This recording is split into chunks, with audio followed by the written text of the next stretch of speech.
विधानसभा निवडणुकीची धामधूम सुरू असताना मनसे नेते राज ठाकरे यांचे सुपुत्र अमित ठाकरे यांनी भांडूपमधून निवडणूक लढवावी अशा मागणीसह भांडूपमधील मनसैनिकांनी बॅनर लावलेले आहे। दरम्यान या सगळ्याचा आढावा घेतलाय आमचे प्रतिनिधी राजेश गुप्ता यांनी।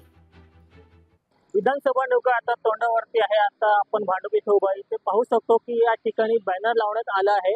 हा बॅनर अमित ठाकरे भांडूप विधानसभावरनं निवडणूक लढावा असा बॅनर या ठिकाणी लावण्यात आला आहे। आता आपण भांडूप विधानसभाचे मनसे विभाग अध्यक्ष जलगावकर सर आहे। सर, आपण या ठिकाणी बॅनर लावले, काय मागणी आहे, काय सांगाल आपण? आदरणीय राज साहेबांना विनंती करतोय की भांडूप विधानसभेमधून अमित साहेबांना उमेदवारी म्हणून डिक्लेअर करावी, जाहीर करावी। त्यासाठी आम्ही हे बॅनर लावलेले आहेत आणि भांडूपच्या सर्व पदाधिकारी, महिला पुरुष सर्वांची विनंती आहे साहेबांना की भांडूपमधून आदरणीय राज साहेबांचे बालेकिल्ला मानला जातो।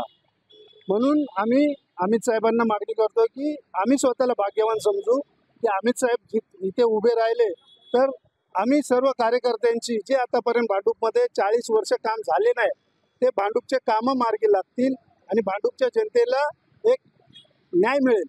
त्यासाठी आम्ही हे बॅनर लावून साहेबांना विनंती करतो तुमच्या मार्फत। आम्ही आमदार नगरसेवक बनण्यासाठी काम करत नाही, आदरणीय राज साहेबांसाठी काम करतो आणि पक्ष कसा वाढेल त्यासाठी आम्ही काम करतो। आम्हाला फक्त राज साहेबांचा आदेश आला की आम्ही त्या कामाला लागतो।